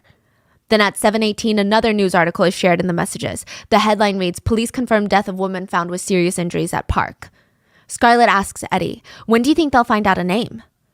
At the same time, Scarlett's phone is making searches for Brianna on Snapchat. She's watching her old videos. But by 11 p.m. that night, a few very interesting, very fascinating conversations are had between Scarlett and Eddie. Eddie texts Scarlett, do you know what my favorite quote is? If you wish for peace, prepare for war. The quote is originally in Latin. Essentially, it means you have to be prepared to fight a war when necessary because that's the only way that you can achieve peace. Scarlett texts back at 11:11 p.m. Do you have any anxiety about getting caught? Probably. You're not going to get caught. Don't worry, the police are shit here. I haven't been caught yet, and I'm a lot less smarter than you. Yeah. What? Phone records show the two of them reading any and all press reports on the killing that they could find. And all Scarlett could do was look up articles about the stabbing at the park, send them to her friends, text her friends about the stabbing in the park. There was just one friend that she did not message that night, but was always on the back of her mind. February 12th, the day after, Scarlett texts Brianna. Girl, is everything okay? Some teenage girl got killed near Linear Park. It's on the news everywhere. And why did you ditch us for some random guy from Manchester? Like, what the That is so up. So you're saying she didn't text her the first day? No. She texted everyone else. And then texted her the second day, and she's creating this alibi because she thinks, oh, wait, maybe Brianna's family knows that she's going to come meet with me. Yeah. So now I need to make it seem like she ditched us for some guy from Manchester. Throw the police off. And literally someone saw her. Yes. And not only that, it's like, I don't understand the whole cat thing. So she's like texting about the cat almost as if she's creating this alibi. Like, we're both home with our cats. And then later that night, she's like, are you anxious about getting caught? Yeah. So it's like, does she think that the police are going to check her phone, or does she not think that they're going to check her phone? Exactly. Meanwhile, Brianna's sister Alicia is home when she hears sirens going off in the distance. This is Brianna's older sister, and the sirens are getting progressively louder. But instead of passing through and fading off again, it sounds like they're getting closer and closer and closer. And then suddenly it stops. And then there's a knock at the door. Alicia swings open the door and she sees 2 police officers standing there. They look disturbed. They look shaken up. Can I help you? Is everything all right? The police ask if they can come inside. I mean, sure. What's going on though? Is my mom okay? We need to speak with the whole family. Is there anybody else in the house? Yeah, my sister Brianna's in her room. The 2 officers glance at each other and they look very uneasy about that comment. Are you sure your sister's in her room? Alicia was certain. Like, Brianna is almost always home. She's a homebody. But just to get some peace of mind, she's like, yeah, she's always home. But I can go check. She goes to check. She knocks on her door and there's no response. And she feels like this anxiety inching up just bigger and bigger. And she flings open the door and Brianna wasn't home. And she wouldn't be coming home because her life was cruelly taken from her.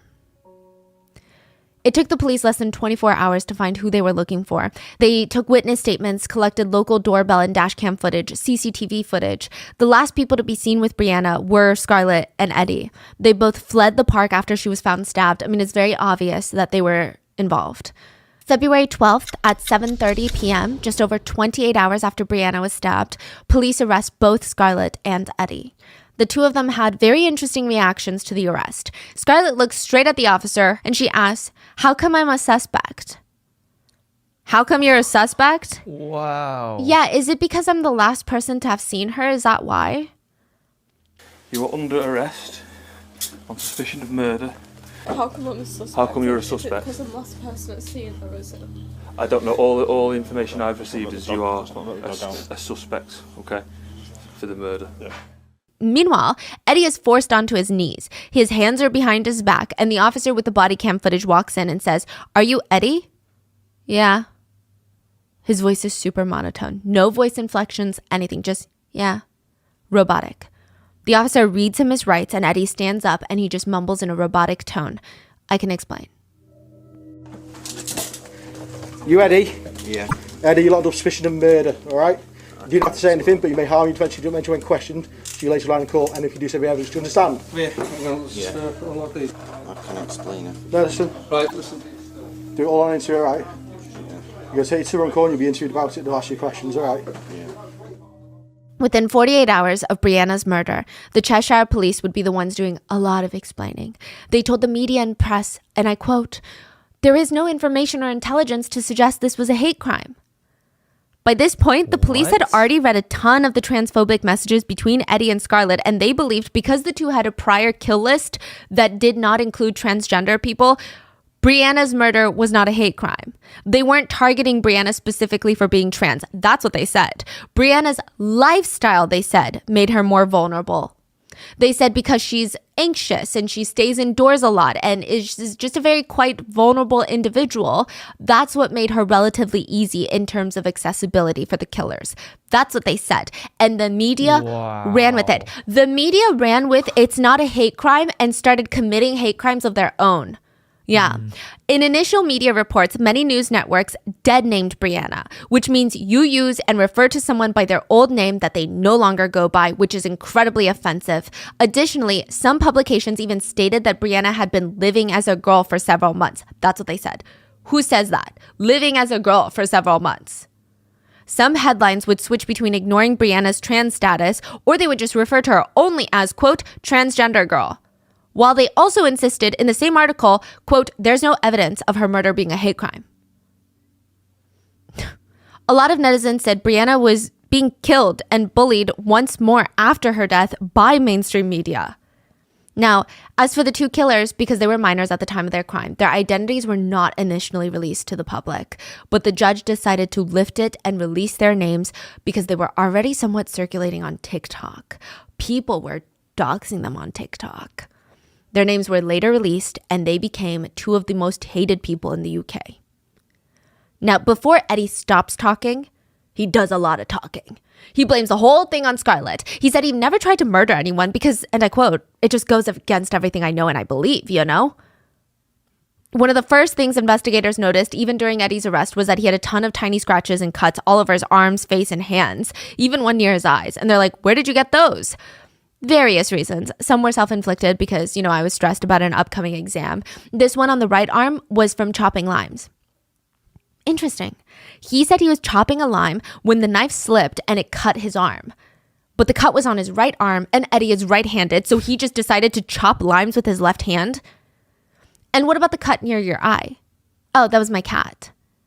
He claimed that day he went to the park to admire the trees, but he had this sudden overwhelming urge to urinate. So he went behind a tree to pee for about 3 seconds, and when he was finished, he turned around and saw Scarlett stabbing Brianna. And he played zero part in this. He was absolutely innocent. He said he frantically asked Scarlett, "What are you doing? Why are you doing this?" Scarlett told him bluntly, "Because she tried to break me and my boyfriend up. It's unforgivable." But that doesn't really make sense, does it? Because the police found pants and a jacket in Eddie's room splattered with Brianna's blood, as well as the blood-soaked knife found shoved into his closet. But Eddie sat there in the interrogation room. He was allowed to hold a blue stress ball to keep him from his stress, I guess. He said he was just so panicked and stressed and in a state of shock. And the police said, well, what about the blood on your clothes? Eddie claimed he went over to see if Brianna was still alive, and so he touched her and he got the blood on him. He said the blood was on his clothes, shoes, and hands because he was checking for a pulse. But that can't be true because blood splatter analysis showed that Eddie would have had to been close up when Brianna was stabbed. And what about the knife? Eddie had an excuse for that too. He stated he actually never took that knife out of the house ever. He came home, washed his hands, and for some reason he touched that knife and his hands weren't fully washed of blood, so it transferred onto the knife. Okay, what about the messages where you're both talking about murder? Eddie claims he just wanted to impress Scarlett. He said that Scarlett had told him in person that she was going to write a book, and I guess this was like their way of like method acting, so for her writing. He said he just wanted to impress her with his knowledge. You guys were specifically talking about ways to preserve Brianna's body parts after the murder. Well, I thought Scarlett just wanted to learn about preservatives. I didn't agree with anything she said in those conversations. I mean, nothing was really a plan. It was just me joking. I don't tend to speak to people until I get used to them anyway. Eddie said he thought everything Scarlett was saying was just a made-up fantasy. He just went along with it because he wanted to impress her and he wanted a friend. That's it. Now, about the crazy transphobic messages, Eddie said, it was all a joke. I was just picking up what I've learned from people. You know how people talk about other people? I just pick it up and I use it. Why would you just simply do what they do?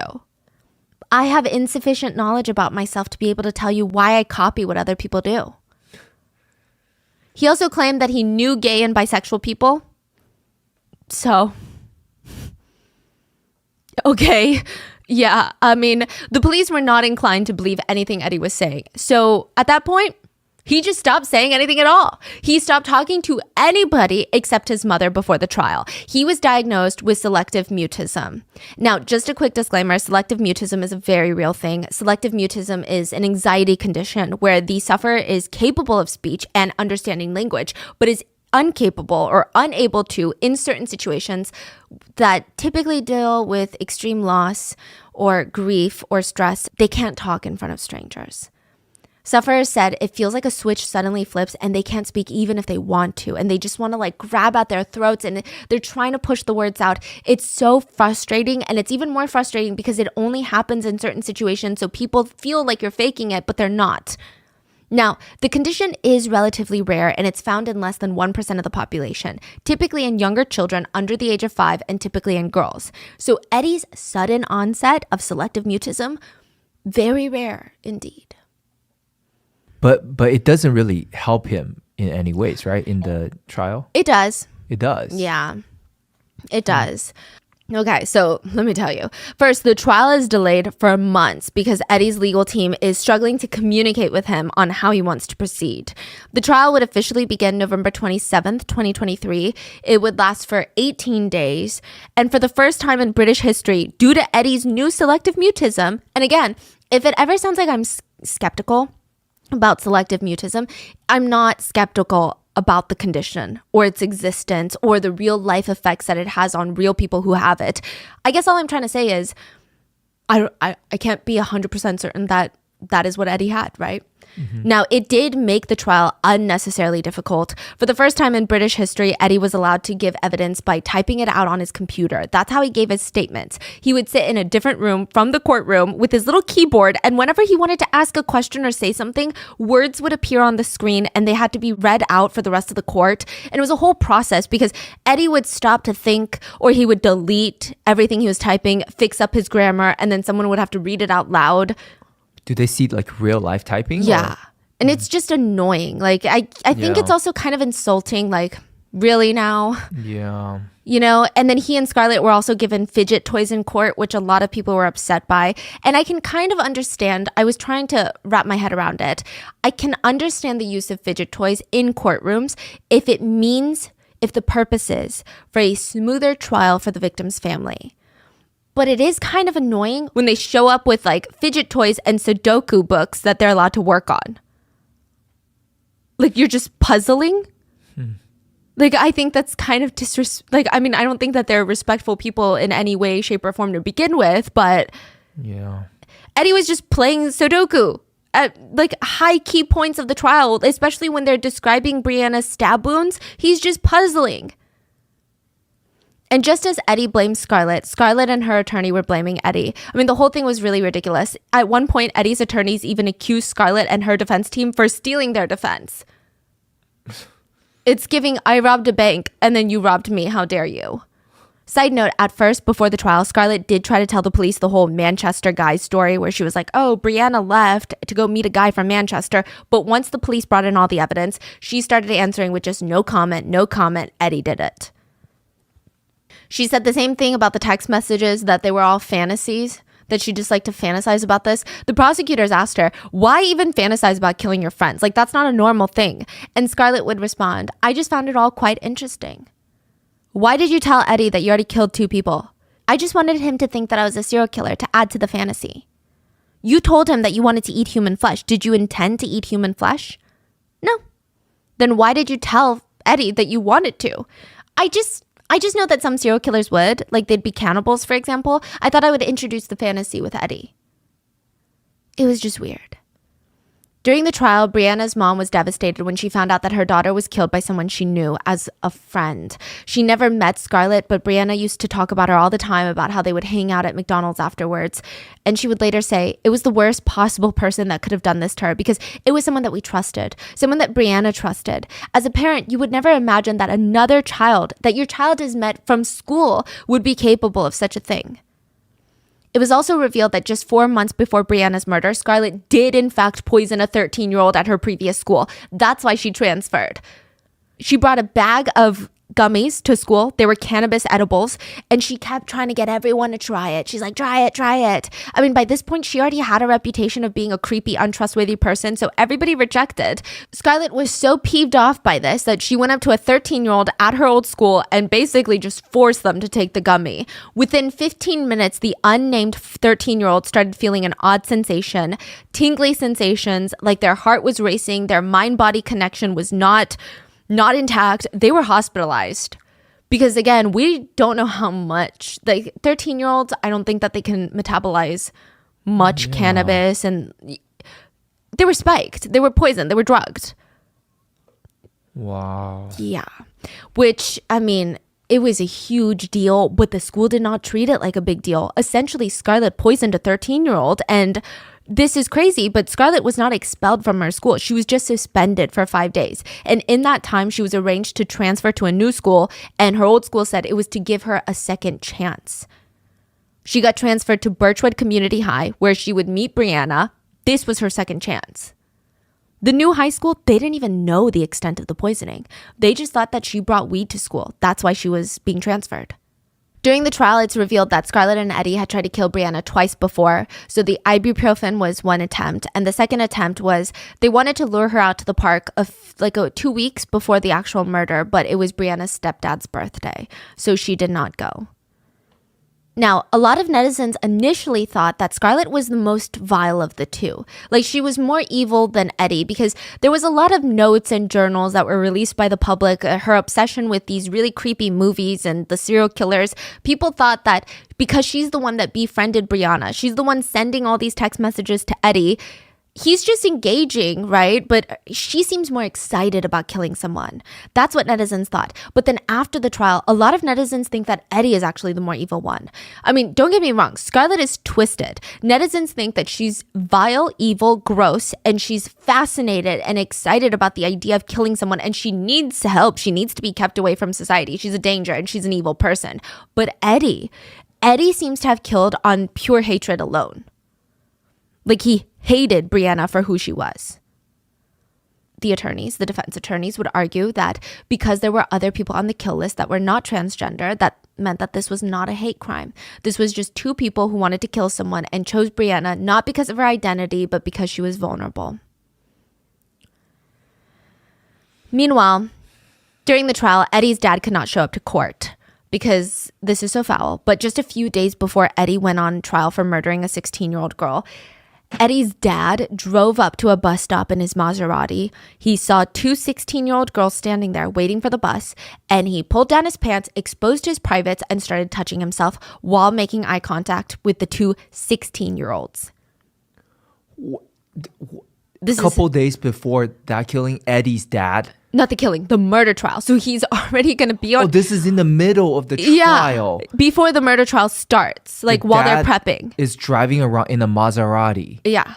And then just pull up to two young girls and doing that in public. Yeah, the girls that are the same age as Brianna. And then he was caught? Yeah. He did it twice, actually. So that day he would drive and he exposed himself and touched himself, and then he was driving around town the rest of the day and then found those two girls again on the street and did it again. When he was brought in by the police, he argued that he needed to have his pants down even while driving due to his medical issues. What are his medical issues? He said that he would need to urgently pee, like urinate at any time. So he always drove with his wee-wee out, is basically what he's saying. Eddie's dad, Kyle Ratcliffe, also had indecent photos and secret recording videos of 12 to 15-year-old girls in the changing rooms of a water park on his phone. He tried to argue that someone sent them to him on Snapchat, but that was easily proven as a lie. He also searched up on the internet explicit acts involving school children while his son was preparing for a murder trial. He would be tried in the very same court as his son, and he was sentenced to 15 months in prison, so he couldn't show up to Eddie's, the second half of his trial. Wow, this is crazy. Yeah, I don't even know what to say about that. But in the end, prosecutors argued that both Eddie and Scarlett were equally guilty. They both planned and acted on the murder together. It didn't matter who stabbed or if they both or who started it first. They played a role in her death. December 20th, 2023, Scarlett and Eddie were both found guilty of murder. The judge stated transphobia was an aggravating factor, but they did not get charged with a hate crime. They were both given life sentences. Scarlett was sentenced to a minimum of 22 years before she's eligible for parole. Eddie, a minimum of 20. Brianna's mom, Esther, gave her impact statement where she told the court, due to Brianna's autism, ADHD, and anxiety, she wasn't really good at spotting danger, but nobody could have predicted this situation was going to be like this. She said she was devastated that it was someone that Brianna considered a friend. She said someone we believed to be her friend, someone that we trusted, someone that I was so happy that she had, fearing that my child had been lonely. I have moments where I feel sorry for them because they have also ruined their own lives. But I have to remember that they felt no empathy for Brianna when they left her bleeding to death after their premeditated and vicious attack, which was carried out not because Brianna had done anything wrong, but just because one hated trans people and the other thought it would be fun. I wish we knew more about Brianna's life before she passed, but I think just seeing the way that Brianna's mom, Esther, has been carrying herself with so much grace and compassion, which she absolutely does not need to have in this situation, I think it's very easy to tell what kind of person Brianna was too, because this is her mom. When the verdict was read for Scarlett and Eddie, Esther said, "When the verdict came through, I saw how devastated one of the moms was. Scarlett's parents have been really, they have fully disowned Scarlett. They're apologizing nonstop. They want nothing to do with Scarlett." But Brianna's mom said, "That's how I felt when I found out about what happened to Brianna. I don't feel that either Scarlett or Eddie are the type of people that would get on very well in prison, and I suppose that is now a worry for their parents. For me, I feel that Brianna is in a better place, but they've got to continue knowing what their children have done. And it's true that we've all lost our children." At one vigil held for Brianna, everyone turned on their phone flashlights and lifted them in the air for 2 minutes of silence. And Brianna's mom said, if she could see from wherever she is now, I think she would have been very happy. Brianna's mother, Esther, now has started Peace in Mind UK, a nonprofit dedicated to teaching mindfulness techniques in schools with the aim of teaching children to cope with negative emotions in a very healthy way. There is a GoFundMe that I've linked below where all the profits will go to training teachers. But there's a book called Beyond the Gender Binary, and it reads, how are you supposed to be believed about the harm that you experience when people don't even believe that you exist? And that's how the trans community felt when the authorities and the press refused to classify this as a hate crime. There are some vile comments on Twitter of people dead naming Brianna, of people misgendering Brianna, and somehow trying to excuse her killers because Brianna was transgender. The vigils held for Brianna were a mixture of vigils and protest. I mean, it was a mixture of grief and anger. Many of Brianna's friends who have spoken out since her murder, many of them are from the trans community, and they said the minute that they spoke out, people, strangers, started flooding their comment sections with just deplorable things. One friend told Vice News, they can't let go of their horrible politics for just 1 minute. They're constantly trying to debate or trying to say that she was a man. It's vile.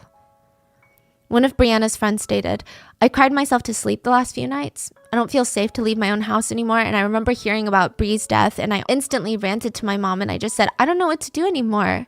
I feel like nowhere is safe for us.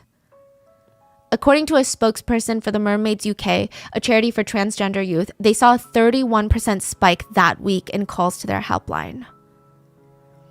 Another friend of Brianna's just said, I pray that her death isn't meaningless and for the UK government and society to see the issue and change because we can't let this happen again. Brianna's biological dad stated, no amount of time spent in prison will be enough for these monsters. They are pure evil. But Eddie is trying to appeal right now. And I'm not sure what we can do as netizens, but I hope this video is a reminder of the person that he is and how he does not deserve an appeal and he does not get to make up all these bizarre excuses of how he just talks like that because he heard other people talk like that and how he knows gay people. He played Sudoku while the prosecutors recounted how Brianna was stabbed. He texted that he wanted to know if it would scream like a boy or girl. Brianna's funeral was held March 15th, 2023. She was pulled by white horses in a white carriage with pink feathers. All mourners were asked to wear pink. And Amelia, Brianna's best friend, was in attendance, and this was the first time they were meeting in person at her funeral. I think being a doctor for inmates would be a very emotionally exhausting job, especially if that includes juvenile offenders. Dr. Church was sitting in front of Scarlett, and she said that she had something she wanted to say. She was incredibly calm, and she said, I indeed did kill Brianna. I stabbed her. Why? I found it exciting. She said that she was the one that made the final injuries, and if she wasn't interrupted, she would have dragged Brianna's body to the secluded woods to hide her. Why? I never wanted her to leave. I didn't want her to stop being my friend, so I killed her so that she could always be with me. She admitted to the doctor that she wanted to take parts of Brianna's bodies as a token. She wanted to keep Brianna's pretty eyes. Scarlett would later immediately take it all back and blame Eddie for the attack. She was also asked if she had any regret for Brianna's murder, and she said, I did for 2 hours. Now I don't give a fuck and I do it again. Whoa. Which, side note, it's also messy, but Scarlett created another kill list while she was in prison, and it's just names of like several staff members, doctors, and guards that were taking care of her. Whoa. Meanwhile, Eddie is allegedly in speech therapy on taxpayer money and complains about how fruit is not fresh enough at his facility. And here's what's interesting. Apparently, doodles mean something. Like what someone chooses to doodle and at what point they doodle that could have a lot of meaning. During the trial, Scarlett sat there folding a piece of paper, refolding it, opening it, folding it, and drawing a very detailed eye. She would color the pupils and sketch the eyebrows. And it's stated that people who draw eyes want to be seen. Or They feel like they're being watched and they don't like it. It's likely that Scarlett wanted to be seen, but she won't be, because she will be in prison and she will be watched 24/7 by guards. Meanwhile, thousands of people will remember Brianna forever. Thousands of people have showed up to her vigils to hold signs that read, "Rest in pride, rest in power." Pride and power again, something Scarlett and Eddie will never have, ever. And that is the case of Brianna Ghey.